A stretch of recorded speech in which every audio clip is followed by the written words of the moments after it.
Muy buenas noches, queridos amigos, queridas amigas. Reciban un saludo todos esos colegas, abogados, abogadas, jueces, estudiantes de derecho que nos siguen a los procesalistas en las distintas provincias del Ecuador y también en algunos países hermanos de Iberoamérica. Soy Jorge Luis Mazón y este es un programa de formación permanente en derecho procesal que llega desde hace 45 semanas aproximadamente a sus pantallas gracias al gentil auspicio del Instituto Ecuatoriano de Derecho Procesal, del Colegio de Abogados de Pichincha y de la Federación Ecuatoriana de Asociaciones de Escuela de Derecho. Es para mí como director del programa un gusto estar otra semana más aquí compartiendo con ustedes y hoy terriblemente bien acompañado porque tengo el inmenso gusto de recibirle a los tiempos aquí a mi buen amigo y coproductor, además con quien iniciamos este programa el año pasado, el profesor Milton Velázquez Díaz.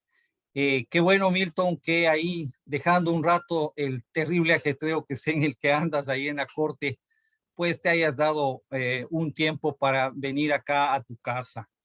Me da un inmenso gusto volverte a recibir y te voy a ceder la palabra, Milton, para que presentes a nuestro invitado de esta noche y también el tema que va a hacer. Muchísimas gracias, Jorge Luis, y un saludo a todas y todas en estos viernes en Hora Inconstitucional. Bueno, dedicarnos un poco el inicio del fin de semana para hablar de lo que nos apasiona. Nos apasiona el derecho procesal y yo creo que es primera vez o segunda vez en la que tocaremos un tema del que no hemos hablado mucho en este programa, derecho procesal orgánico. Y es una cuestión súper interesante lo que se va a presentar el día de hoy. Me alegra muchísimo, como siempre, estar en casa. La verdad es que no siempre puedo estarlos acompañando, pero hace un gusto reencontrarme. Veo muchas caras entre los nombres que vemos en Zoom, que son desde luego pues nuestro público fiel que nos sigue semana a semana. Bienvenidos entonces a Los Procesalistas 45. En Los Procesalistas 45 presentamos entonces a nuestro invitado del día de hoy, el doctor Roque Albuja. El doctor Roque Albuja, para presentarlo en primer lugar y luego contarles un poquito de su tema. Es profesor de Derecho Civil, Mercantil y Procesal en la UIDE. Además, es profesor de Derecho Sucesorio en la Universidad de las Américas y entre su bagaje académico, pues tiene un LLM en la US Law, en Derecho Norteamericano, con enfoque en resolución adecuada de disputas de la Universidad St. Thomas de Minnesota. Adicionalmente, es especialista en Derecho Procesal por la Universidad Andina Simón Bolívar, sede Ecuador, y abogado por el Colegio de Jurisprudencia de la Universidad San Francisco de Quito. Actualmente es socio del estudio jurídico Juan F. Páez Terán y cuenta con experiencia en derecho procesal, civil, mercantil y comercial, con énfasis en innovación, nuevas tecnologías y resolución de conflictos. Adicionalmente es secretario de arbitral de las listas de la Cámara de Comercio de Quito y de la Cámara de Comercio Ecuatoriano-Americana por más de 10 años. Entre sus enfoques son los enfoques relacionados con la administración de justicia y maximizar la experiencia de los usuarios en la interacción en contextos judiciales. ¿Qué tema nos trae nuestro invitado del día de hoy? Un tema que sin duda, y más aún en días como hoy, trae siempre algo de qué conversar. La responsabilidad del Poder Judicial, y él ha titulado es hablar de la responsabilidad del Poder Judicial como la desafiante relación con la independencia y la autoridad. Sin duda, pues, algo que para la construcción de los sistemas de justicia resulta indispensable tratar. Bienvenido, Roque. Asimismo, como te ha presentado Jorge Luis, esta es tu casa y por favor, adelante. Solo un detalle antes de olvidarme. Generalmente en el programa, recuerden que quienes nos están siguiendo pueden hacer preguntas. Lo que nosotros hacemos generalmente es condensar los temas que resultan de mayor interés para tratar de aprovechar de mejor manera a nuestro invitado. Pero que con este pequeño detalle, bienvenido, el micrófono es tuyo.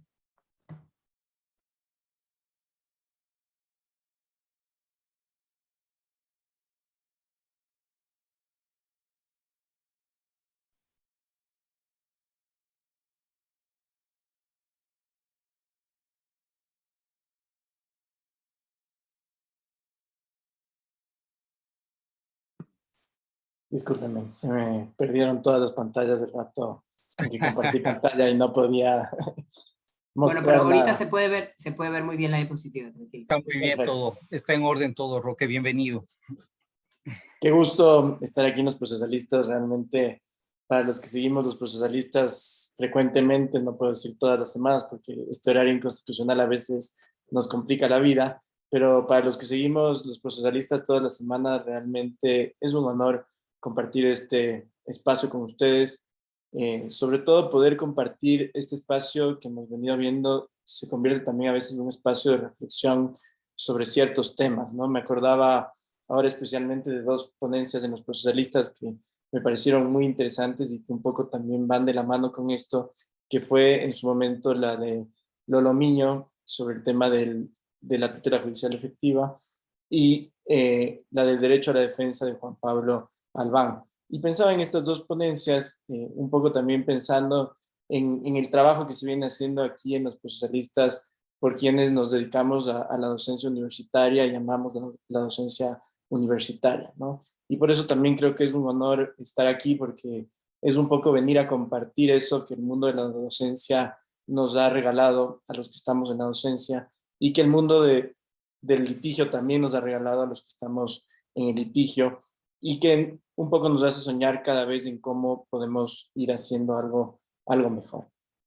Por eso realmente agradezco muchísimo la invitación, me siento honrado y qué gusto tener esta como mi casa, así que ya voy a seguir visitándola asiduamente. Y desde ese punto de vista, quería empezar un poco también haciendo una delimitación de lo que voy a hacer, porque en ninguna manera pienso abundar este tema, obviamente es un tema sumamente extenso, sumamente profundo, sumamente complejo, y no es mi idea abundar en un tema tan profundo y complejo. Lo que quiero sobre todo, y por eso le he puesto el título que le he puesto a esta ponencia, es empezar una reflexión que yo creo tenemos que ampliar más de lo que los medios nos dan, los medios de comunicación, que lo que nos regaló tal vez el Consejo de la Judicatura anterior, en su momento el Consejo de la Judicatura de Transición, que los precedentes que un poco hemos escuchado mediáticamente, reiteradamente, y que hacen que este mundo de la responsabilidad del Poder Judicial, cuando sea un tema que cuando se trata en diversos foros, yo creo se convierte en un tema demasiado pasional, ¿no? Tal vez haciendo la analogía con lo que ocurre en Estados Unidos, que los americanos dicen que no hay cómo hablar de tres cosas, ¿no? De religión, de política y de temas familiares, generalmente entre ellos, ¿no? Que no les gusta compartir esos temas. Bueno, un poco nos pasa a nosotros eso con el tema del Poder Judicial. A veces hablar de la responsabilidad del Poder Judicial puede hacer que una conversación sea demasiado acalorada. Y mi idea no es en ninguna forma aportar a esa discusión acalorada, sino más bien tratar de desentrañar un poco algunas cosas que no se discuten mucho en el foro y que creo que hay que empezar a discutirlas con mayor profundidad. Espero también en ese sentido no decepcionar a algunos que tal vez pueden esperar que se trate mucho de temas de procedimientos y más. No voy a hablar de los procedimientos específicos porque lo que me voy a enfocar es sobre todo en dar el pantallazo general de la responsabilidad como deberíamos entenderla desde el derecho de daños. Y aquí, bueno, Milton no lo comentaba en la presentación, pero soy docente de derecho de daños, entonces voy a hacer mi enfoque, si bien voy a respetar el tema procesal, el tema constitucional, mi enfoque también va muy enfocado al tema de la perspectiva del derecho de daños y de cómo debemos ver esto a la luz del derecho de daños, sobre todo. Entonces, bueno, los 5 temas que voy a tratar principalmente van a ser, primero, la independencia de la autoridad y el autoritarismo, que es un primer tema que he planteado relacionado directamente con el tema general de la ponencia. Las funciones de la responsabilidad de la función judicial, que es importante establecer esto a la luz de la responsabilidad, ¿no? ¿Para qué se regula la responsabilidad en un ordenamiento jurídico? 3, los deberes y obligaciones de la función judicial. ¿Qué deberes existen en nuestro medio que están previstos además en una serie de cuerpos jurídicos? Y que además esto es quizá lo que más compleja le hace a la responsabilidad de la función judicial en nuestro ordenamiento jurídico, porque vamos a ver que hay mecanismos muy variados para establecer la responsabilidad de la función judicial y de hecho yo me tuve que pasar en esto bueno, además como profesor de Derecho de Daños siempre ha sido un tema que me ha apasionado mucho y me tuve que pasar el fin de semana entero desentrañando todas las normas del ordenamiento jurídico para tratar de completar mi perspectiva original sobre el derecho de daños, porque realmente sobre la responsabilidad de la administración de justicia en este caso, porque veía que había muchas inconsistencias, al menos en lo que yo revisaba anteriormente con mis estudiantes, me parecía que había demasiadas inconsistencias y creo que finalmente he logrado encontrar un camino, podemos decir, más sencillo de entender esto. Espero que así sea, sobre todo para todos los que estamos presentes. Y finalmente, los tipos de responsabilidad y las conclusiones de mi exposición. ¿Qué he querido hablar en primer lugar cuando me refiero a esto de independencia, autoridad y autoritarismo? Bueno, creo que aquí en general cuando se discute este tema se habla mucho de la independencia. Ya vemos nosotros en la sentencia del error inexcusable de la Corte Constitucional, en su momento se refiere muchísimo al tema de la independencia. Siempre que hablamos de responsabilidad, el choque necesario va a ser con la independencia, porque partiendo de la independencia, en general podemos decir que la función judicial, que las decisiones que se toman dentro de la función judicial no deberían tener ninguna influencia externa. Y este es quizá el problema más, el desafío más grande para regular la responsabilidad de la función judicial. Y aquí hay que contrastar necesariamente esta independencia con dos temas, autoridad y autoritarismo. ¿Por qué? Porque, bueno, cuando hablamos de que alguien tiene autoridad, efectivamente ya vamos a ver con mayor profundidad eso más adelante, es porque esa persona nos ha dado una credibilidad, porque ha habido algún aspecto de credibilidad que nos ha permitido creer, confiar, que un poco esto va relacionado con la seguridad jurídica dentro del ordenamiento jurídico, ¿no? Cuando hablamos de la autoridad del Poder Judicial, todo debería tender a que haya esta perspectiva de seguridad jurídica dentro del medio, de confianza en el Poder Judicial y que no raye dentro del autoritarismo. Eso como elemento general. Entonces mi pregunta aquí era un poco, bueno, ¿y se puede regular algo entonces si hay independencia, si no hay cómo influir tanto dentro de las decisiones de la función judicial? ¿Se puede regular de alguna forma la responsabilidad? ¿Hay un mecanismo adecuado para hacerlo? ¿Hay una forma en la que podamos trabajar para que la función judicial tenga mayor autoridad en ese sentido? No que la haya perdido absolutamente, pero siempre ha sido una discusión de todo el tiempo, ¿no? En nuestra historia, sobre todo, hemos visto que esta discusión de la autoridad de la función judicial ha sido una discusión continua. Entonces, desde ese punto de vista, yo partía de un tema fundamental. Hay que partir de la esencia, ¿no? El Estado de Derechos y Justicia. Bueno, nosotros, el artículo 1 de la Constitución nos da esta definición que siempre repetimos una cantidad de veces del Estado de Derechos y Justicia, que busca garantizar sobre todo el desarrollo, la garantía de los derechos, que cada uno de los ciudadanos que vive dentro del Estado pueda acceder a los derechos en situaciones de igualdad, en situaciones de justicia, que se vean representados por los diferentes poderes, que incluso en nuestra Constitución son hasta 5, ¿no? Es esa visión de la representatividad y de la garantía de derechos en general. Y desde ese punto de vista, podemos decir que este Estado de Derechos y Justicia es un resultado de la evolución del modelo que tuvo como propósito acabar con el autoritarismo. Podríamos decir el Estado de Derecho, originalmente traído de la Revolución Francesa, ¿no? Y el propósito en general ha sido acabar con el autoritarismo. Vamos viendo que incluso los desarrollos de derechos humanos han ido en ese camino, ¿no? Cómo acabar con este autoritarismo, cómo evitar que, bueno, en su momento el rey sea el que influya en todas las decisiones sobre aplicación de la ley, cómo garantizar que haya una interpretación adecuada de la ley por parte de la función judicial, cómo garantizar que además de esa interpretación de la ley sea una interpretación que siga un orden lógico, ¿no? Lo que pasa con todos los recursos dentro del sistema. Bueno, la apelación, la casación, van a buscar principalmente que dentro del sistema se vaya dando este orden, de que una sentencia que se dicte en primera instancia,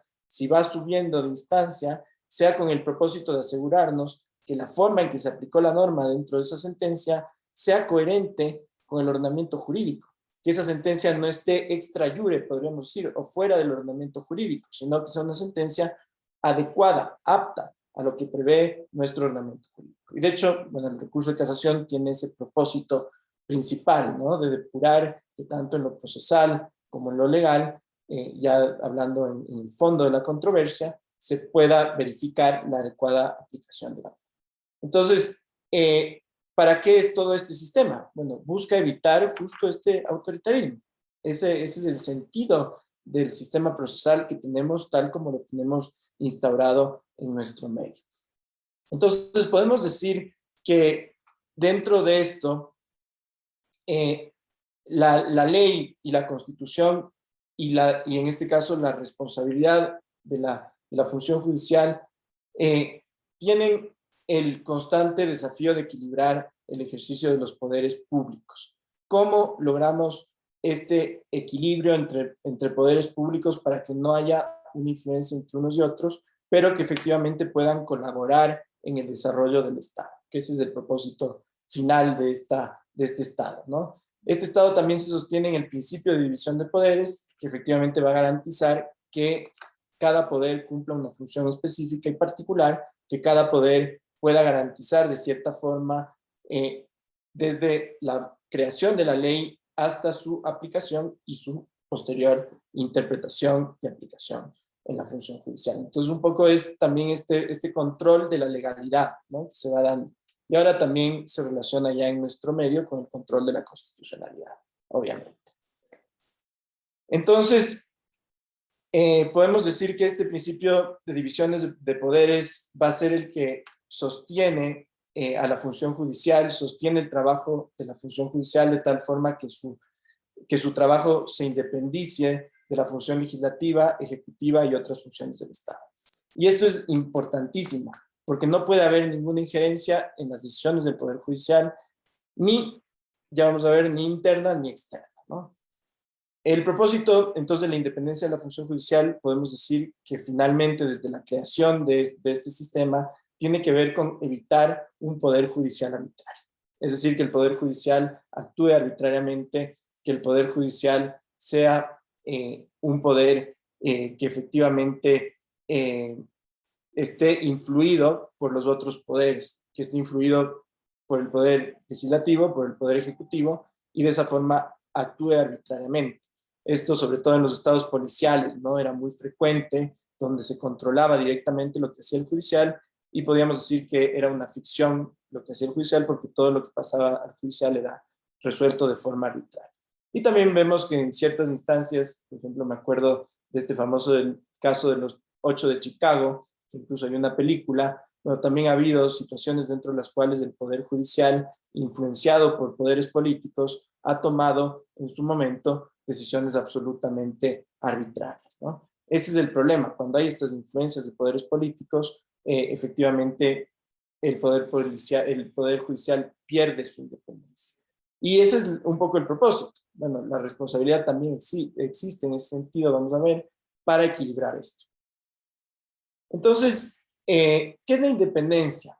Bueno, la independencia desde ese punto de vista de la organización del Estado, es un presupuesto para el Estado de derechos y justicia, ¿no? En el caso Quintana Coello y otros versus Ecuador se desarrolla un interesante análisis sobre esto. Recordemos que el caso Quintana Coello es aquel que se refiere a la destitución de la Corte Suprema en el año 2004. Efectivamente, el caso Quintana Coello nos da algunos elementos sobre la independencia y nos dice que deben evitarse toda restricción en el ejercicio de la función de administración de justicia. Debe evitarse que este ejercicio esté sometido a la presión de otros órganos.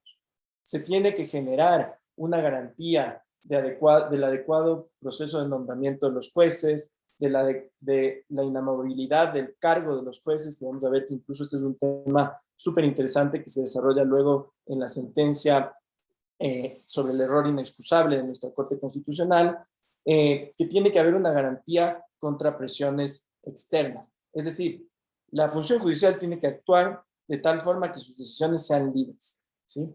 Que haya libertad en la toma de decisiones y libertad en la aplicación de esas decisiones, que no haya ninguna injerencia en esas decisiones de ningún poder externo a la función judicial o incluso de ningún poder interno de la función judicial. Esto también se habla dentro de la sentencia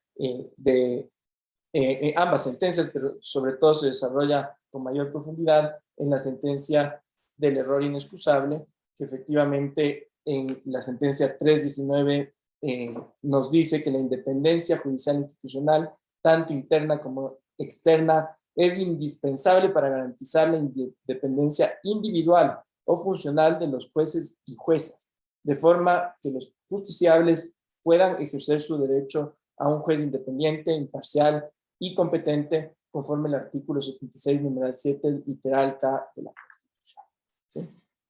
Y efectivamente esto también es coherente con lo que decía el artículo 168 de la Constitución, que nos da los elementos para analizar esta independencia en el marco de lo que establece directamente, en este caso el caso Quintana Coello, del adecuado proceso de nombramiento de jueces, la inamovilidad del cargo de los jueces y las garantías contra presiones externas. Entonces, podemos decir que la independencia nos da el marco dentro del cual no debe haber ninguna injerencia en la toma de decisiones de la función judicial. Y esto nos plantea el desafío de, bueno, ¿cómo se regula finalmente la responsabilidad? Porque si no hay ninguna injerencia externa, no debería haber ninguna injerencia externa ni interna, significa que no puede haber otro órgano adicional a la función judicial que sea el que establezca la responsabilidad de los jueces o de la función judicial como tal. Que no puede haber un órgano, en este caso administrativo, como es el Consejo de la Judicatura, que controle las decisiones que tomen los jueces o que les haga, básicamente que les controle en ese sentido, desde la perspectiva de la responsabilidad, cómo actúan y cómo no deben actuar. Este es un poco el desafío que se plantea desde la perspectiva de la independencia. Y mi criterio personal aquí viene un poco relacionado con los modelos de liderazgo. Tiene que haber necesariamente esta independencia, se tiene que garantizar la independencia, pero tenemos que hacer un análisis entre el criterio de autoridad y el criterio de autoritarismo, ¿sí?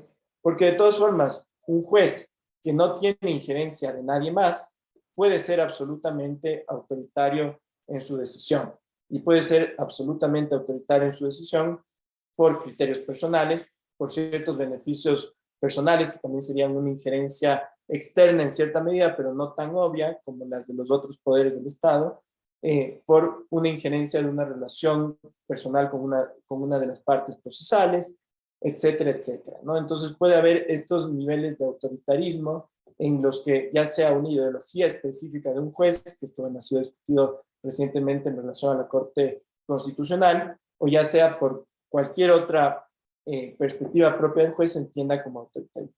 Obviamente, aquí sí hay que ser claros, la libertad de los jueces no puede ser restringida. Y yo aquí voy a obrar desde el otro lado, ¿no? Ya nos contaba Milton que yo soy secretario arbitral, entonces yo puedo ver las dos caras de la moneda, ¿no? Yo puedo ver la cara de la moneda del un lado como abogado litigante, pero también puedo ver la cara de la moneda desde el lado de la administración de justicia. Y creo que en este sentido, y justo recién preparaba para otra ponencia que tuve que hacer sobre el tema de redacción de laudos arbitrales, hice una preparación y un análisis. Y claro, aquí uno de los análisis importantísimos, que de hecho en el arbitraje se ha desarrollado más que en la justicia ordinaria, es que efectivamente tiene que haber esta libertad, incluso hasta de cómo el árbitro elabora su laudo. Es decir, no hay un formato para elaboración de laudos, como sí ocurre en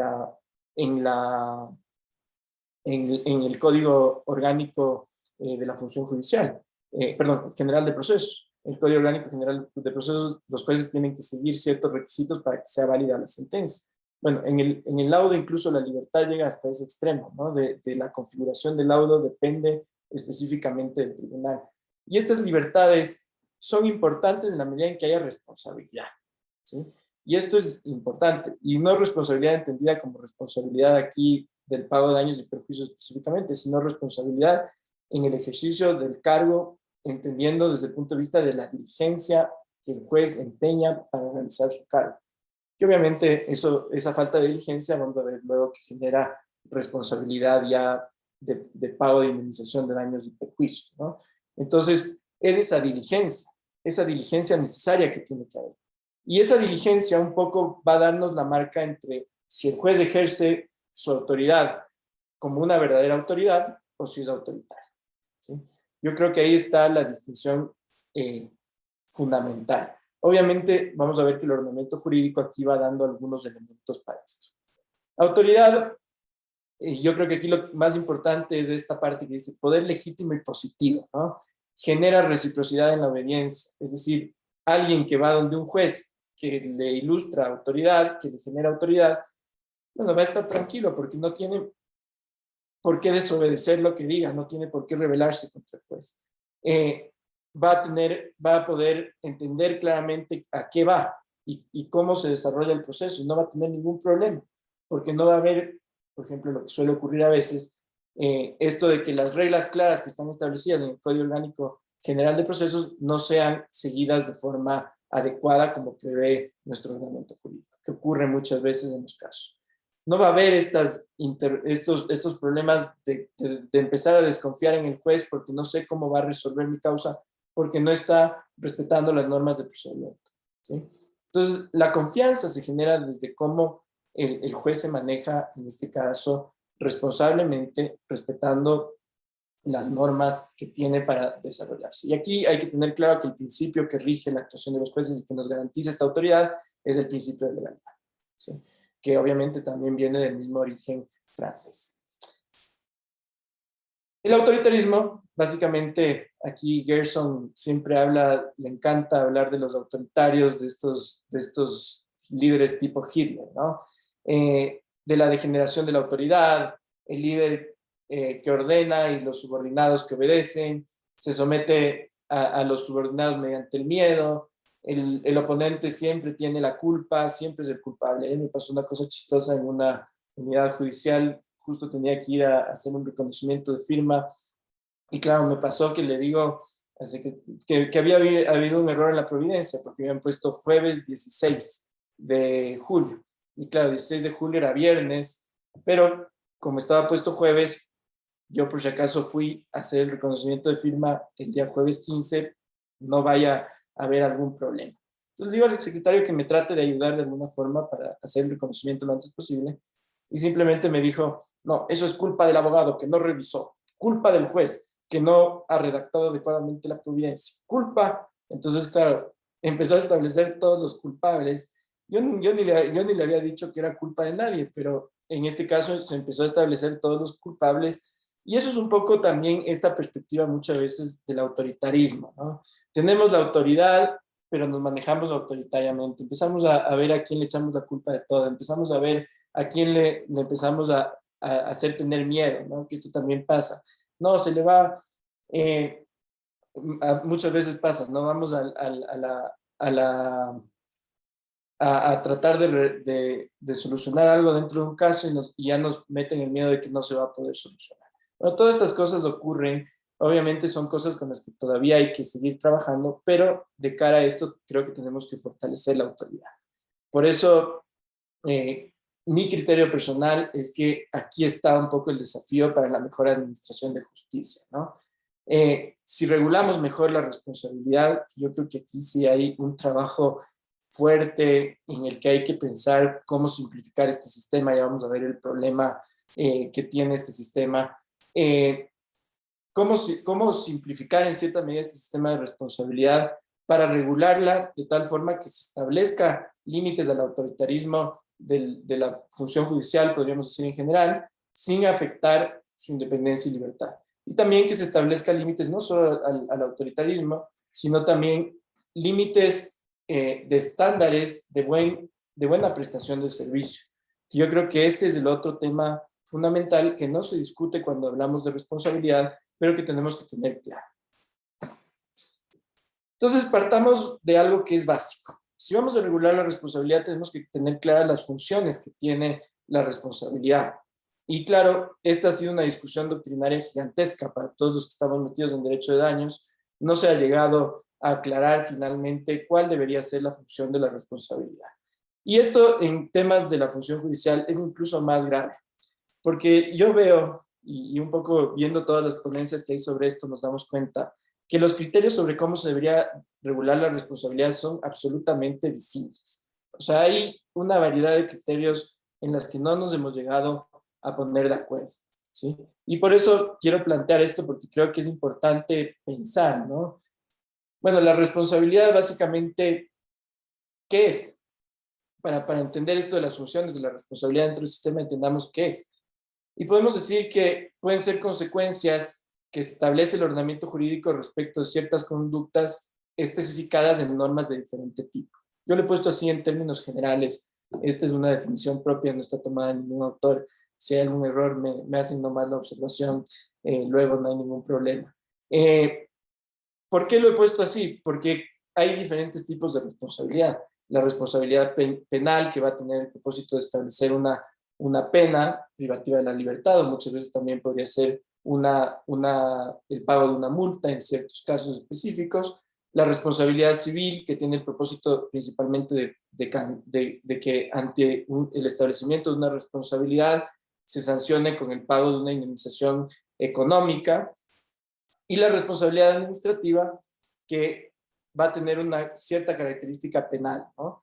Aquí no estoy hablando de la responsabilidad de la administración pública, no, sino de la responsabilidad administrativa de los funcionarios públicos, que va a tener una cierta característica similar a la penal. ¿Por qué? Porque tiene que estar tipificada la sanción que se le establece al funcionario que no ejerce adecuadamente su cargo. Entonces, conductas varias que pueden haber y que efectivamente pueden conllevar a diferentes tipos de responsabilidad. Entonces, el momento en que tenemos que establecer la responsabilidad, nos preocupa sobre todo definir una línea que es la más frustrante a veces para los abogados en relación a la responsabilidad de la función judicial. La línea tiene que ver con establecer una consecuencia en el ordenamiento jurídico para una conducta determinada y la otra, que no haya ninguna consecuencia y que la persona tenga que resignarse a asumir en este caso el daño que ha sufrido. Y este es un poco el dilema cuando se regula la responsabilidad. Bueno, ¿hasta dónde tiene que responder la sociedad por los daños que se producen a una persona? ¿Y hasta dónde debe responder alguien por los daños que produjo a otra persona? Y hasta dónde eso también se repite en la sociedad, porque aquí hay un tema económico, ¿no? En el análisis económico del derecho, mientras una sociedad tiene más niveles más altos de responsabilidad, se genera también un costo más alto de la vida. Ejemplo, Estados Unidos en términos de salud, claro ejemplo de este particular, como se ha regulado incluso una responsabilidad casi objetiva en Estados Unidos. La consecuencia es que hoy en día tenemos como resultado que efectivamente se tiene que se ha encarecido el costo de la salud allá. Entonces, verificada la conducta dañosa, hay que determinar si el daño es imputable o no. Esto es lo que hacen generalmente los regímenes de responsabilidad. Y desde ese punto de vista podemos decir que se discute las funciones del derecho de daños. ¿Qué nos interesa específicamente para este análisis? Primero, se ha establecido el tema de que una de las funciones del derecho de daños es demarcar. ¿Qué queremos decir por demarcar? Bueno, establecer conductas, ¿sí? ¿Qué conductas se pueden realizar? ¿Qué conductas no se pueden realizar? Y esto desde la perspectiva de la responsabilidad de la función judicial es interesante, porque claro, un poco lo que siempre se discute es hasta dónde debería haber, qué conductas deberían ser admisibles por parte de los jueces o fiscales o defensores públicos, que son los que están sujetos a este tipo de responsabilidad, y qué conductas no deberían ser admisibles, hasta dónde les dejamos actuar libremente y hasta dónde no. Obviamente esto tiene un problema. ¿Por qué? Porque aquí estamos hablando de limitar la independencia en cierta medida, limitar en cierta medida la libertad. Entonces, el primer propósito es este de delimitar. Y vamos a ver que de hecho la regulación que consta en el régimen disciplinario del previsto en el Código Orgánico de la Función Judicial tiene este propósito principalmente, de delimitar las conductas que pueden realizar o no los jueces. Que además, valga la pena dejar de una vez sentado, es un régimen absolutamente complejo. complejo. Creo que no existe algo más complejo en el ordenamiento jurídico, con tantas conductas diferentes, tantas posibilidades de interpretar esas conductas.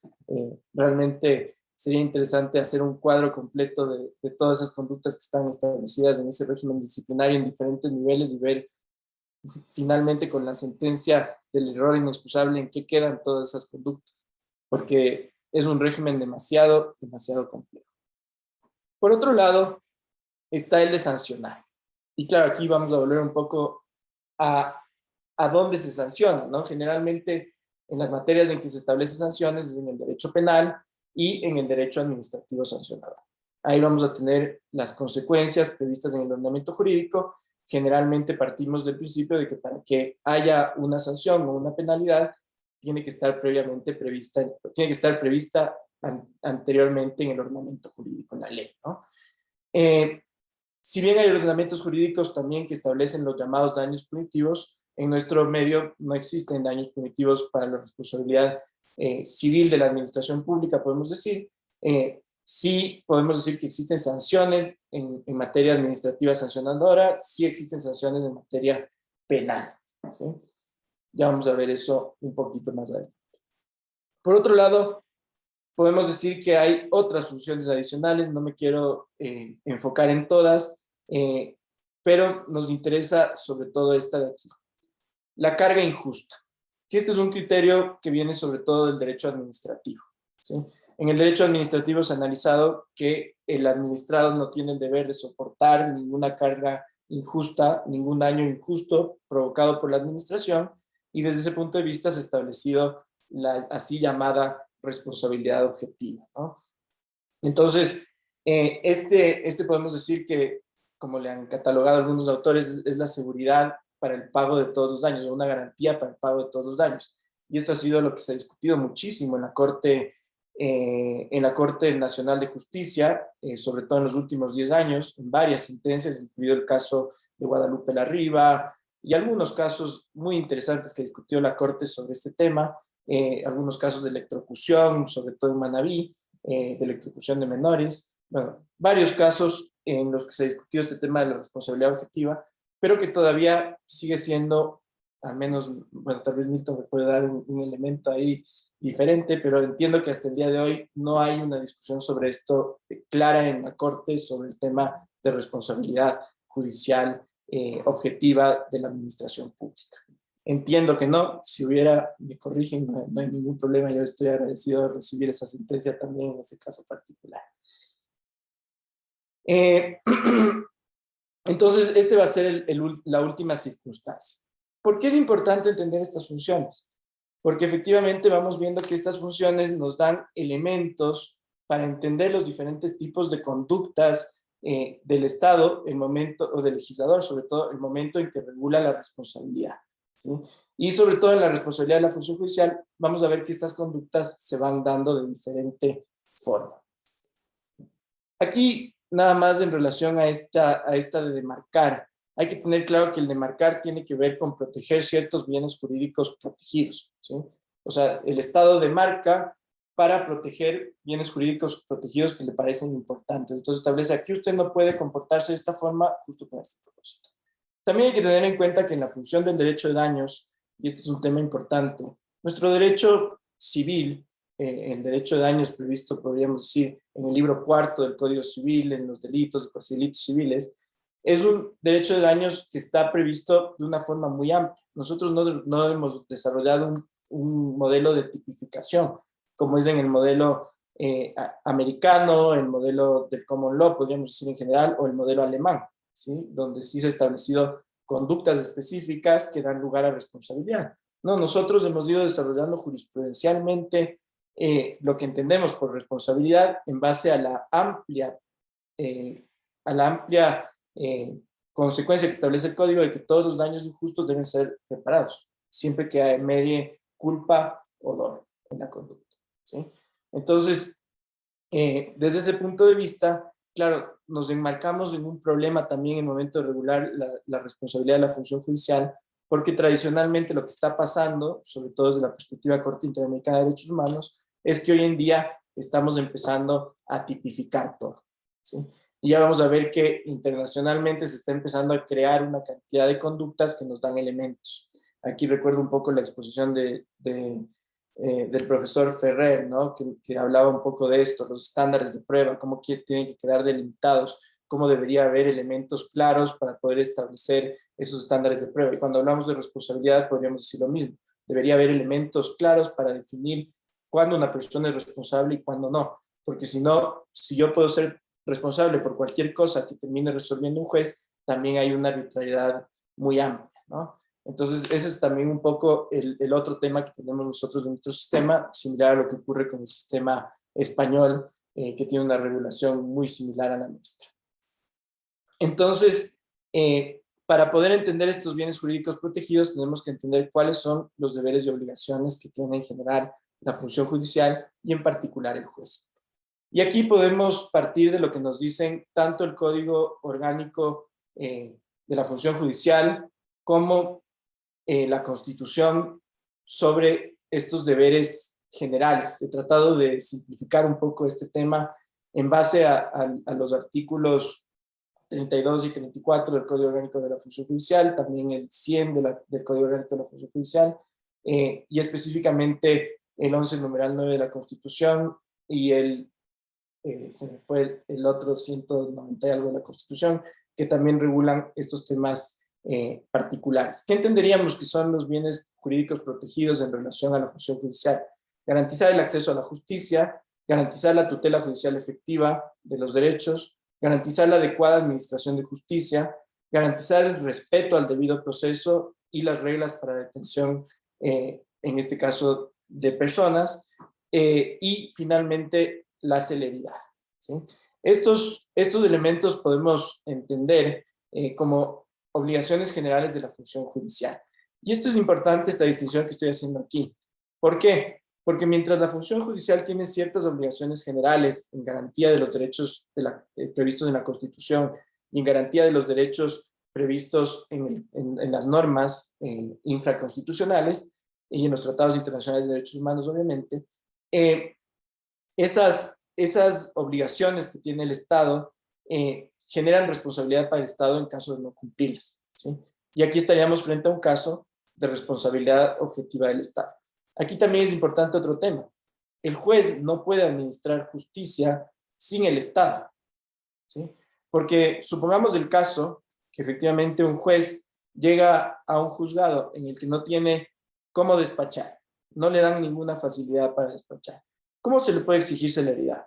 ¿Sí? Estoy poniendo un caso absolutamente extremo, pero el juez depende también de la función judicial. El juez depende de las obligaciones generales que tiene el Estado y de lo que tiene que proveer el Estado para que se pueda administrar adecuadamente justicia. Si el Estado no da las condiciones adecuadas para poder administrar justicia, no se le puede imputar esa responsabilidad al funcionario, ¿sí? O al juez en este caso particular. Yo a veces pienso mucho desde la perspectiva administrativista. Entonces, hay que hacer esa distinción, ¿sí? Por eso es importante tener claro que estos deberes mínimos son los que tiene que garantizar el Estado, que podríamos decir que en realidad no son los mínimos, sino que son los más importantes, sobre todo en el tema de la tutela judicial efectiva, ¿no?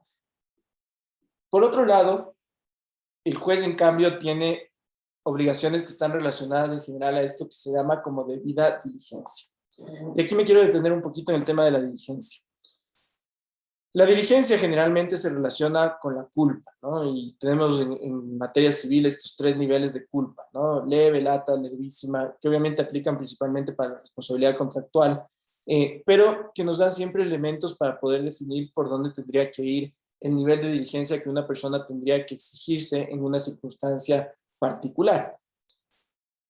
¿Qué entendemos por debida diligencia? Este es un estándar muy particular. Hay que entender que este estándar de debida diligencia viene un poco de toda la responsabilidad de las profesiones, ¿no? Todos los profesionales. Los profesionales estamos sujetos a responsabilidad también, los abogados estamos sujetos a responsabilidad civil, los médicos están sujetos a responsabilidad civil. En ese sentido, a los jueces, como abogados que son y como profesionales que son, efectivamente también se les trata como profesionales en este caso específico. ¿Y qué se entiende de la debida diligencia? que es la diligencia que se requiere en una circunstancia específica para tomar una decisión determinada. Es interesante porque requiere análisis de circunstancias particulares, es decir, la debida diligencia no puede ser ajena a las circunstancias en que se tomó la decisión, ¿sí? Y depende de esas circunstancias específicas. Entonces, ¿esto qué significa? Bueno, cuando hablamos de debida diligencia, deberíamos estar revisando en qué condiciones el juez tomó su decisión. Porque pueden ser decisiones procesales, pueden ser decisiones sobre el fondo de la controversia, pero hay que tener en cuenta las circunstancias específicas en que se tomó esa decisión y la diligencia con la que actuó para hacerlo. Es decir, podríamos aquí hablar de los estándares, sobre todo, que se tienen que tener de cuidado desde el punto de vista del profesional, que es tener la formación adecuada para tomar la decisión, consultar adecuadamente esa decisión antes de tomarla, analizar varias decisiones antes de tomar una decisión específica y efectivamente, en base a ese nivel de formación, en base a ese cuidado que he tomado para tomar una decisión, justificar esa decisión. Por eso la debida diligencia, sobre todo en las sentencias, va a estar relacionada principalmente al deber de motivación, en mi criterio principal, en mi criterio personal.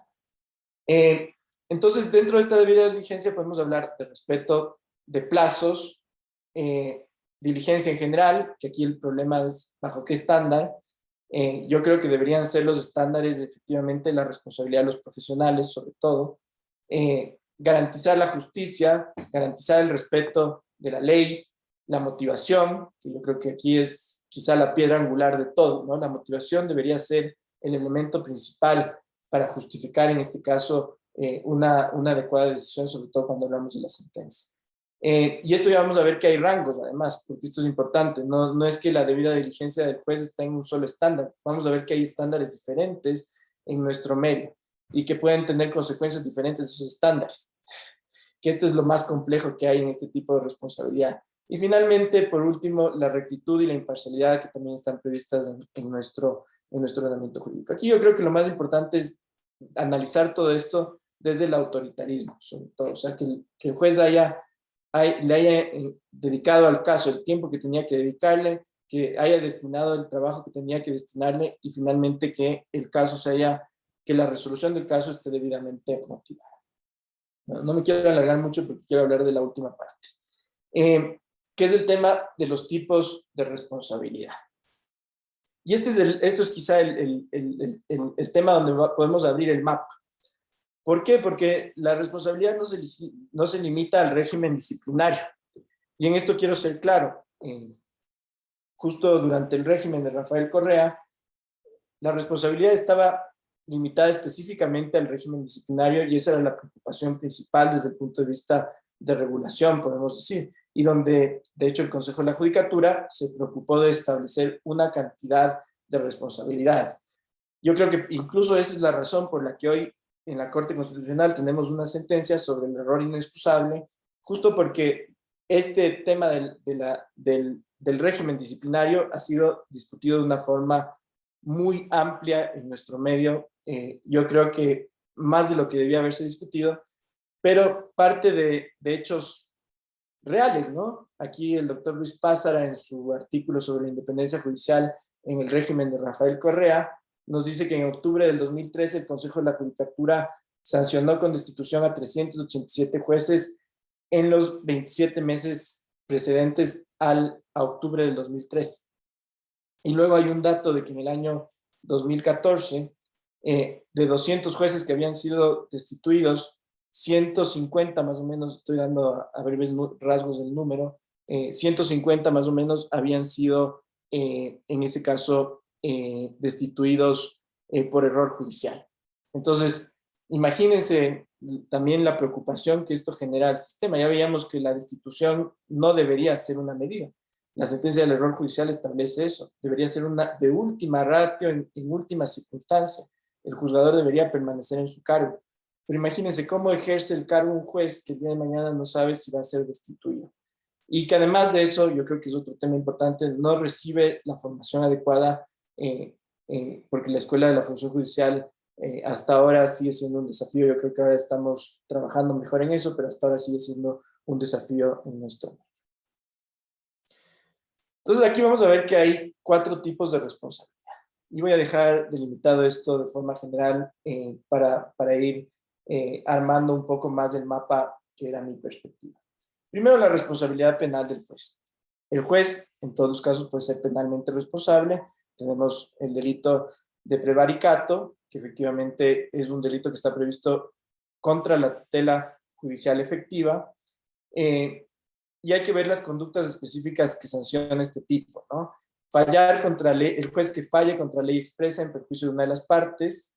Yo creo que este puede ser interpretado de una forma bastante amplia en mi criterio personal. Procedan contra ley expresa haciendo lo que prohíbe o dejando de hacer lo que manda la ley, o conozcan causas relacionadas a personas que patrocinaron o de las que fueron procuradores en su caso.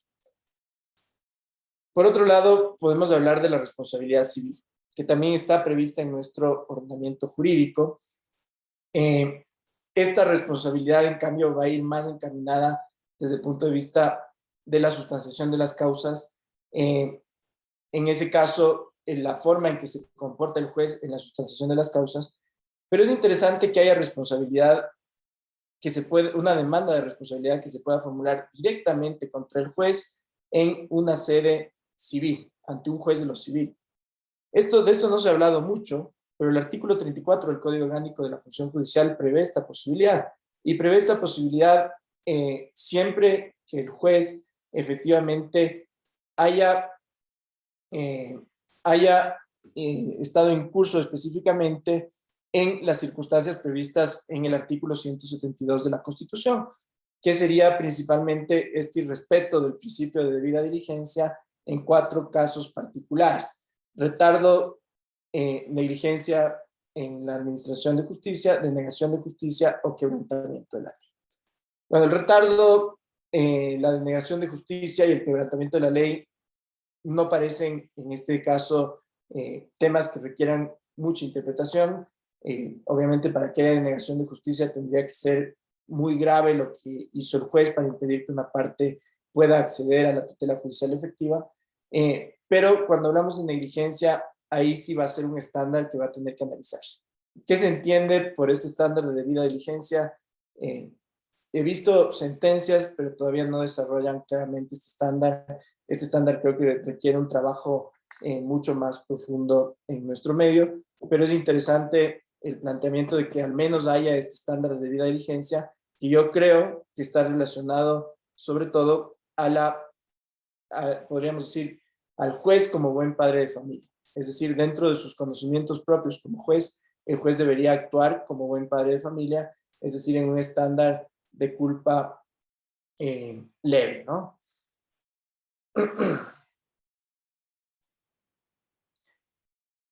Por otro lado está la responsabilidad del Estado. Y este era el problema que yo tenía, sobre todo con la sentencia del error inexcusable la primera vez que yo leí. Porque si ustedes leen el artículo 11, numeral 9, la responsabilidad del Estado por error judicial es una responsabilidad objetiva. Sin embargo, en el COA le dan un tratamiento aparte. Entonces aquí yo no sé cuál va a ser finalmente la conclusión, porque va a tener que haber una conclusión de interpretación de esta diferencia entre lo que establece la Constitución como que, en relación a que es una responsabilidad objetiva, pero en contraste con lo que dice el COA, de que es una responsabilidad que tiene un tratamiento aparte. No se trata igual que los otros tipos de responsabilidad. Y este problema ojalá se resuelva pronto, porque yo veo que aquí hay un problema operativo sobre todo. Nosotros podríamos demandar de acuerdo con el 11 numeral 9 y además de acuerdo con el 32 de la Constitución, perdón, del Código Orgánico de la Función Judicial, este tipo de responsabilidad por retardo injustificado, por error judicial, por inadecuada administración de justicia, por violación del derecho a la tutela judicial efectiva, por violaciones de los principios y reglas del debido proceso. Sin embargo, el problema que yo veo es esto que el COA deja planteado como duda para la aplicación de esta norma. No he conocido de un caso en relación a este tema, pero me parece que es un tema de los que hay que profundizar, por eso lo dejo también planteado. Por otro lado, tenemos el problema con la responsabilidad disciplinaria del juez, que esta en cambio está regulada en el artículo 104 del Código Orgánico de la Función Judicial, y esta es la que ha dado lugar a la discusión sobre el error inexcusable. Aquí simplemente voy a dejar definido que hay muchísimas conductas que pueden dar lugar a la responsabilidad del juez. Se puede seguir en general el procedimiento frente al Consejo de la Judicatura por este tipo de conductas. Sin embargo, el problema particular que surge aquí es que cuando se trata de error inexcusable, tendría que haber necesariamente un antecedente judicial para que haya, podemos decir, para que se establezca la disciplina, la consecuencia para el funcionario público. Es decir, para que el Consejo de la Judicatura pueda conocer de esta causa, tiene que necesariamente haberse resuelto en la justicia ordinaria ante un juez superior al que dictó la resolución. Se tiene que haber resuelto que efectivamente había error inexcusable por parte del juez inferior. La Corte Suprema de Justicia ya nos ha dado el procedimiento para esto, y también hay algunos parámetros que ya están previstos en el Código Orgánico de la Función Judicial en base a lo que prevé el caso, en este caso el caso de la Corte Constitucional sobre el error inexcusable. ¿Qué veo yo adicionalmente a esto? Y esto para cerrar. Dentro del tema del procedimiento de error inexcusable, además hay que tener en cuenta que también la función judicial ejerce un control respecto de sí misma. ¿Por qué? Porque el momento en que una decisión sube al superior por apelación o por casación, ahí también el juez puede establecer responsabilidad del inferior. Y en este sentido, parecería que más allá de este complejo régimen en el que tenemos tantas acciones diferentes, la lógica debería estar en que las decisiones se vayan tomando en apelación como un control al inferior por parte del superior, en casación por un control, en este caso, del máximo superior respecto a los inferiores. El problema que ha tenido esto es que también ha generado una discusión respecto a la independencia. ¿Por qué? Porque ahí el juez de menor grado, podemos decir, tiene un control del superior que le puede privar de esa independencia. Entonces, ¿a qué llegamos con todo esto? Bueno, como conclusiones mías, y para no abundar tanto en el tiempo porque realmente me podría extender demasiado, hay que dejar claro que en este caso específico tenemos una responsabilidad muy compleja en nuestro ordenamiento jurídico, porque es inusual, yo digo absolutamente inusual, que en cualquier caso de responsabilidad prevista en el ordenamiento jurídico haya una vía penal, una vía administrativa y una vía judicial para establecer la responsabilidad, ¿sí? Y que además pueda haber una cuarta vía, que sería la vía, en este caso, de los recursos normales, ¿sí? Entonces, partiendo de eso, me parece que es un exceso de regulación para una misma materia. Incluso cuando veíamos el tipo penal del prevaricato, podemos entender que dentro de ese tipo penal pueden estar incursos la misma responsabilidad civil, puede estar incursa la misma responsabilidad administrativa. Entonces, partiendo de eso, también podríamos estar frente a una circunstancia en que un funcionario judicial o un juez termine siendo sancionado o termina habiendo un problema de cruce de competencias, ¿no? ¿A quién voy? ¿A cuál de las tres competencias tendría que irse? Entonces, bueno, todo este problema nos deja con la reflexión de que yo creo hay que sentarse seriamente a resolver este problema de la responsabilidad del Estado, a dar más luces para que sea un tema mucho, no la del Estado, la responsabilidad de la función judicial, para que haya más luces sobre cómo tratar este tema específico, y sobre todo me da un poco de pena que cuando se reformó el Código Orgánico de la Función Judicial a finales del año pasado, y se incluyó lo del error judicial, no se haya hecho un análisis más profundo sobre este tema de la responsabilidad, porque debieron haber hecho un análisis mucho más profundo para facilitar que el régimen disciplinario sea mucho más sencillo de lo que está previsto en el Código Orgánico de la Función Judicial. Les agradezco por la paciencia, por la atención, y quedo atento a cualquier pregunta o duda de su parte. Muchísimas gracias. Agradecemos a nuestro conferenciante e invitado, a Roque Albuja, por esta explicación que nos ha llevado en un viaje desde los cimientos de la necesidad de independencia y responsabilidad como equilibrio hasta hablar de responsabilidades específicas, de mecanismos específicos de responsabilidad. Y para esto hemos tratado de tomar algunas de las inquietudes, tanto del público que nos acompaña en Zoom, como de las personas que nos acompañan a través de Facebook Live. Una primera pregunta que se plantea entre el público es una pregunta relacionada con, debo entender que con el uso de conceptos jurídicos indeterminados. Y dice así, que podríamos indicar que el uso de causales disciplinarias con una estructura abierta o con cierto halo de imprecisión que dejaría al órgano administrativo para llenar esos vacíos, podríamos considerar este uso de conceptos jurídicos indeterminados como una afectación a la independencia judicial. Es muy, muy interesante la pregunta, porque en efecto esto se trata directamente dentro Creo que por de favor te escuchamos. Perdón. ¿Sí me escuchan? ¿O se cortó el micrófono? Sí se escucha, ok. Se escucha. Me parece que es una pregunta muy interesante, porque en efecto este fue un tema que se trató en su momento en la sentencia de la Corte Constitucional sobre el error inexcusable. La sentencia de la Corte Constitucional sobre el error inexcusable hace un análisis en el que, claro, ha sido también una de las críticas en cierta medida, pero hace un análisis sobre el principio de legalidad en relación y cómo debería manejarse el principio de legalidad para establecer sanciones disciplinarias.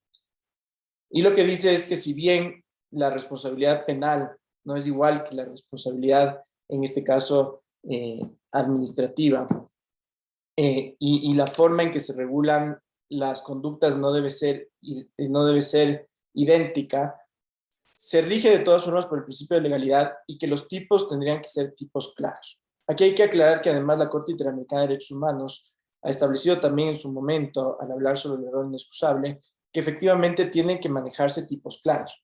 Porque si no se manejan tipos claros en las normas, el problema que se genera es que efectivamente el juez podría estar respondiendo por cualquier cosa. Y eso fue lo que pasó con el error inexcusable. No me refería a esto en mi análisis, pero es importante dejar claro. El error inexcusable fue interpretado de una forma absolutamente ilógica. ¿Por qué fue interpretado de una forma absolutamente ilógica? Nosotros hablábamos del error judicial en general en nuestro análisis, ¿no? Y decíamos que el estándar de diligencia que debería tener el juzgador es el estándar de culpa leve. Pero el error inexcusable, y esto hay que hablar claramente sobre el error inexcusable, el dolo y la manifiesta negligencia. Para mi punto de vista, y este es un tema que se ha discutido mucho a partir de la sentencia sobre el error inexcusable, pero para mi punto de vista como profesor de Derecho de Daños y como persona que está en el mundo del Derecho de Daños, no hay cómo interpretar el error inexcusable de una forma distinta al dolo. ¿Por qué? Porque entendemos que la negligencia, la manifiesta negligencia estaría dentro del estándar específico de la culpa leve, perdón, la culpa grave. Y la culpa grave equivale a dolo en nuestro ordenamiento jurídico. Entonces, partiendo de esa lógica, es indispensable entender que los tres estándares son estándares casi idénticos. En mi criterio, deberían interpretarse como estándares casi idénticos. Sin embargo, el Consejo de la Judicatura en su momento interpretó el error inexcusable como un error judicial común. Entonces, cuando en estos casos a los que me refería establecen la destitución de los funcionarios, es porque le tratan como un error judicial común y, claro, establecen que aplicó una norma equivocadamente, que cometió un error el juez en aplicar una norma específica, y no necesariamente eso significa que haya error inexcusable, porque podría haber un criterio de motivación por el cual el juez dejó de aplicar una norma y aplicó otra. Y aquí también hay que tener claro que además el juez se ampara también, más allá de que hoy día esto es un poco más discutible en la función judicial el día de hoy, pero se ampara también en principio iura non curia. Entonces, desde ese punto de vista, no debería haber una injerencia en cómo el juez toma decisiones, interpretando de esa forma tan amplia el error inexcusable como se interpretó en el Consejo de la Judicatura en su momento. Muchísimas gracias, Roque. Tenemos otra pregunta más a propósito de esto, y esta pregunta viene de la red de Facebook Live. La pregunta consiste ¿podría usted ampliar la diferencia entre la contradicción del Código Orgánico Administrativo con el artículo 11.9 de la Constitución?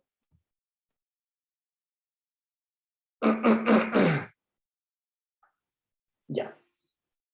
Este tema del Código Orgánico Administrativo tiene que ver con que el Código Orgánico Administrativo establece específicamente, voy a buscar la norma porque lastimosamente se me cerró.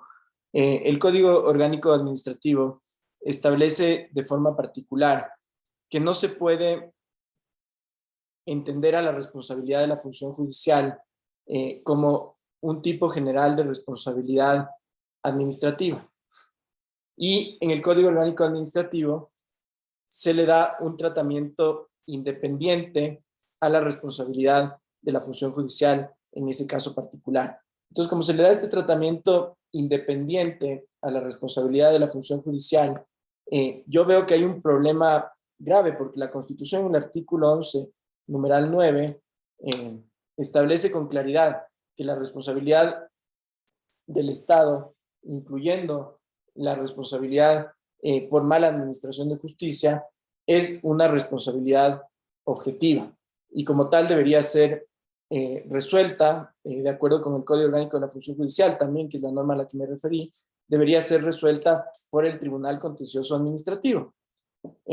Sin embargo, el momento en que el COA establece esta distinción entre un tipo de responsabilidad, podríamos decir, de responsabilidad objetiva de la administración pública, que sería la general prevista dentro del ordenamiento jurídico, y la responsabilidad de la función judicial, queda la duda de cómo debería entenderse esa distinción. En mi criterio personal, no hay distinción y no debería haber distinción. Si tenemos dos normas, la Constitución y el Código Orgánico de la Función Judicial, que básicamente tienen una regulación idéntica y que le terminan dando esta perspectiva de responsabilidad objetiva de la administración pública, tendría que ser tratada como tal. Y el Estado debería responder siempre que se verifique que la mala prestación del servicio se debió a las conductas que constan específicamente en el artículo 34 del Código, 32, perdón, del Código Orgánico de la Función Judicial. Muchísimas gracias, Roque. A propósito, para quienes nos están oyendo, la norma que ha sido comentada por nuestro invitado es el artículo 330 del Código Orgánico Administrativo. Justamente contempla la problemática que en efecto pues, el doctor Albuja está comentando. Una pregunta adicional a propósito de la responsabilidad civil. Usted ha mencionado, nuestro invitado ha mencionado el artículo 34 del Código Orgánico de la Función Judicial que regula la responsabilidad personal del juez, fiscal y otros miembros de la función judicial. Por ejemplo, y en esto es una duda que me surge a mí. En España entiendo que la responsabilidad personal de los jueces ha sido eliminada, escúchame bien que viene en otra parte, ha sido eliminada para dejar única y exclusivamente la responsabilidad del Estado por la actividad judicial y que luego el Estado ejerza repetición.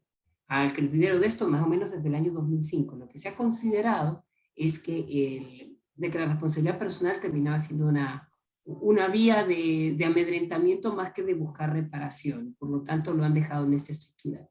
¿Usted cree que este ejemplo sería aplicable en nuestro medio, doctor Albuja? Sí, gracias, Milton. Me parece muy buena la pregunta. Yo, de hecho, estaba pensando en esto cuando elaboraba la ponencia, porque si ustedes ven el artículo 33 del Código Orgánico de la Función Judicial, se refiere específicamente al derecho de repetición. Ha habido muchas críticas sobre el derecho de repetición porque lastimosamente no ha funcionado hasta ahora bien el derecho de repetición en nuestro medio. Sobre todo la crítica más grande siempre ha sido sobre las sentencias, los problemas que ha habido ante la Corte Interamericana de Derechos Humanos, que hasta el día de hoy no ha habido una adecuada repetición. Sin embargo, refiriéndome directamente a tu pregunta, yo veo en este caso particular que el problema se enfoca de una perspectiva tal vez de garantía del acceso a la justicia, en este caso de los justiciables respecto al juzgador en nuestro medio. Si en su momento en España se ha tomado una decisión de garantizar que exclusivamente el Estado sea responsable por todo y luego se pueda repetir, me parece racional porque si estamos tratándole como responsabilidad objetiva, bueno, básicamente el Estado responderá y si se verifica la responsabilidad del funcionario, podrá repetir contra él, si no, el Estado se quedará con su responsabilidad por lo que efectivamente realizó inadecuadamente. Y es una vía que parece que garantizaría en cierta medida el adecuado establecimiento de la responsabilidad. Sin embargo, puede ser mucho más eficiente, sobre todo en términos de eficiencia y de un adecuado acceso a la vía, yo creo, quizá más adecuada, de una forma más rápida, si se verifica la responsabilidad del funcionario, ir directamente contra el funcionario. Y esto, por ejemplo, ¿en qué casos veo? Sobre todo cuando hay errores judiciales que quedan manifiestos en sentencias de superiores, ¿sí? Cuando yo tengo un error judicial de una sentencia que se establece, por ejemplo, en un recurso de casación, que hubo un error manifiesto, un error judicial, no, ni siquiera manifiesto, un error judicial en la aplicación de una norma por parte del juez, y eso me hizo perder tiempo, dinero y demás, yo podría en ese caso ir directamente contra el juzgador. Entonces me parece que desde ese punto de vista, no veo que sea necesariamente una norma para el amedrentamiento del juzgador, sino una norma que se puede adecuar bastante bien a brindar una acción más adecuada para ciertos casos particulares. Muchísimas gracias, Roque. Ha sido un detalle interesante, porque la verdad uno trata de ver muchísimo, y lamentablemente en nuestro medio se ve muchísimo cómo funcionan en otras partes ciertas estructuras, cuando, bueno, lo ideal sería ver un poco, pero tratar también de adecuarlo a nuestra realidad. Una última interrogante que esta también me surge a mí es justamente cuando conversábamos este tema de que esta distinción que hace el artículo 330 del Código Orgánico Administrativo, que excluye la función judicial del tema. Código Orgánico Administrativo pues regula esta fase administrativa de reclamo. Pero, y esto también existe en España, entiendo que existe en ciertos estados de México. La idea de que yo puedo, antes de reclamar a la justicia, hacer un reclamo administrativo de responsabilidad extrapatrimonial en una entidad que regule esto. Por ejemplo, en España es el Ministerio de Justicia, en algunos estados mexicanos que tienen consejos de la judicatura su equivalente.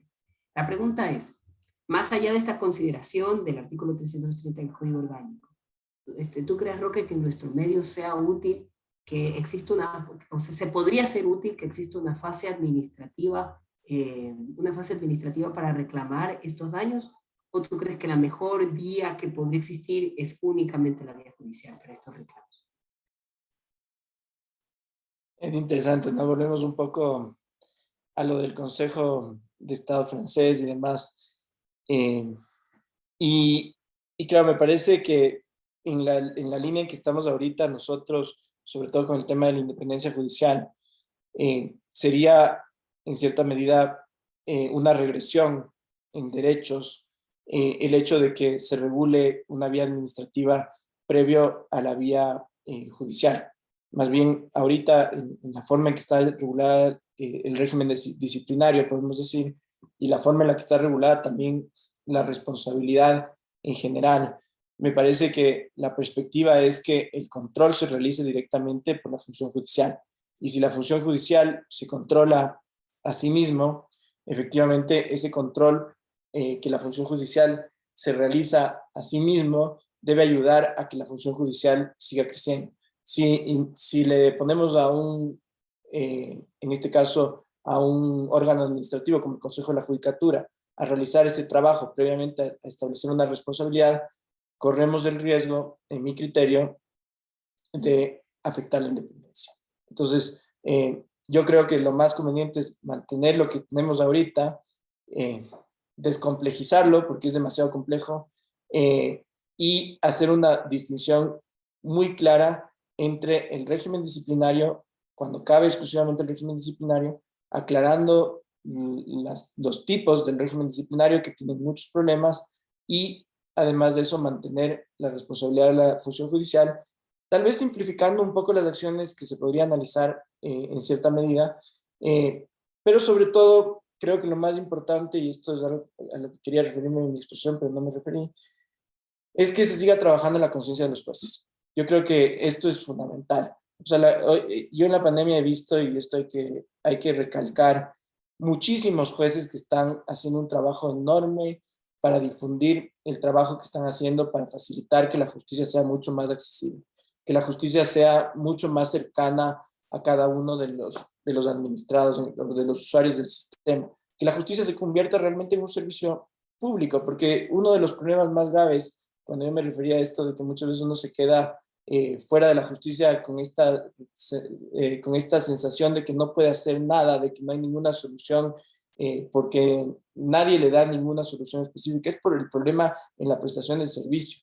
Yo creo que hoy en día uno de los temas en los que hay que trabajar fuertemente y que veo que se está trabajando bastante es este tema de mejorar la prestación del servicio. En eso hay que seguir trabajando porque hay que hacer que sea mucho más accesible a todos el servicio desde su prestación. El problema más grave, yo creo, no es tanto lo que resuelve un juez dentro de un caso, sino es toda la trama que tenemos que tener para que el servicio se preste. Y en eso sí el Estado tiene que seguir trabajando para que eso se desentrañe, para que sea mucho más ágil y funcione de mejor forma.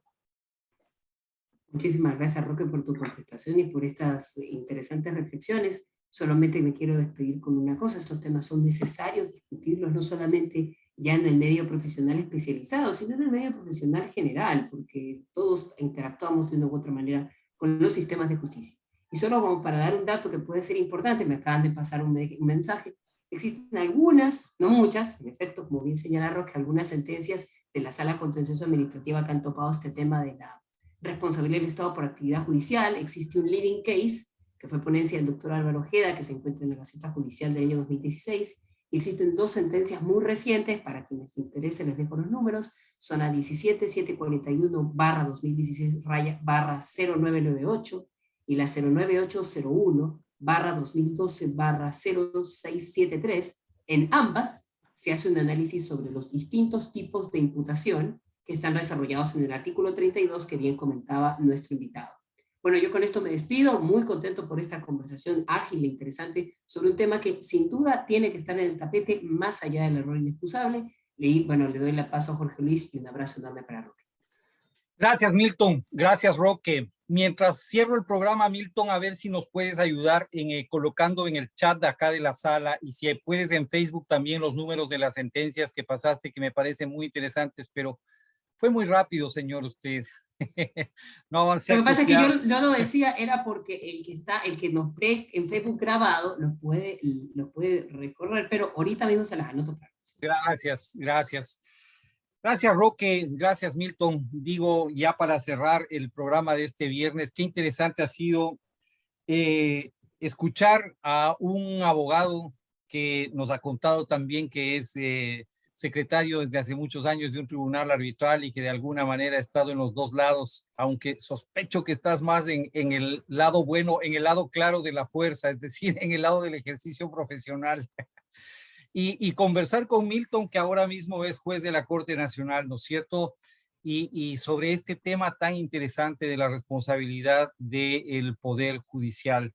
Nos dejas muchas inquietudes, nos dejas más preguntas que respuestas, y está muy bien. De eso se trata justamente este programa. No solamente de tratar cuestiones procesales, explicación de instituciones jurídico-procesales, que es lo que frecuentemente hacemos acá, sino discutir estos temas que son transversales y que nos deben interesar a todos los abogados, a todos los estudiantes de derecho. Estos temas que tienen que ver con la buena marcha de la administración de justicia, que todavía tiene tanto camino por recorrer acá. Gracias, Roque. Has abierto una trocha desde un lado un poco novedoso. Es la primera vez así que veo que se puede enfocar el tema así como lo has enfocado tú, tratando de mirar los distintos tipos de responsabilidades que se pueden establecer, cuestionando la normativa que está vigente, pidiendo que se simplifique esa normativa, sobre la base de la cual se puede establecer esas distintas clases de responsabilidades. Gracias por eso, sin duda una charla que nos enriquece mucho, y gracias por haber estado acá en tu programa.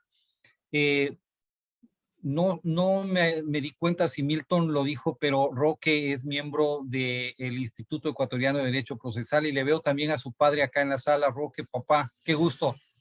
¿no? Dos distinguidos miembros del Instituto Ecuatoriano de Derecho Procesal, Milton también, entonces estamos en familia esta noche haciendo el programa. Qué bueno que ocurra eso.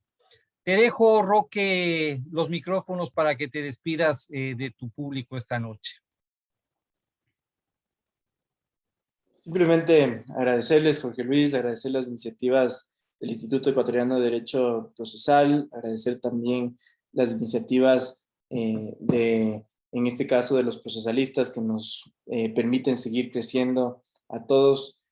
Como dije, este es un tema que queda absolutamente abierto. Yo he pensado un poco así como saben pensar los gringos cuando empiezan a hacer una investigación. Este es un work in progress, un trabajo en progreso. Y creo que con esa perspectiva he venido sobre todo hoy en día para dejar planteado el tema, dejar abierto el análisis. Y bueno, qué gusto poderlo discutir con ustedes. También veo que aquí está el doctor Carlos Páez, que también es miembro del Instituto Ecuatoriano de Derecho Procesal. También, y mi querido ex profesor de la Universidad Andina, doctor Carlitos, qué gusto saludarle siempre. Siempre le veo por aquí y no sabe qué gusto me da verlo. Sí, así que un gusto. Permítame, le voy a activar el audio porque, a ver, acá.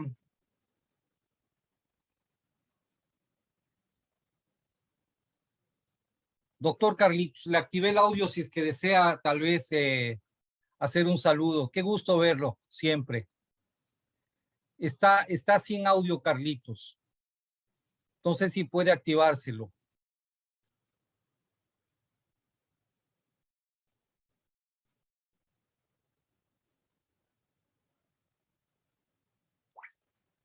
A ver.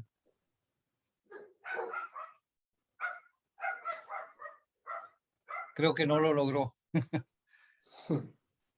Bueno, un gusto poderles saludar a todos. Así que, bueno, que tengan una buena noche y nos volvemos a ver por aquí. Gracias, Roque. Gracias por haber venido. Les quiero simplemente para recordar, para cerrar, que todos los programas de los procesalistas se suben luego a nuestro canal de YouTube, que tiene el mismo nombre de este programa, Los Procesalistas. Ahí pueden mirar en diferido todos los programas que hemos transmitido hasta ahora. Y les quiero prevenir de dos cosas. Una noticia buena y una mala. ¿Cuál quieren primero? Podría decir.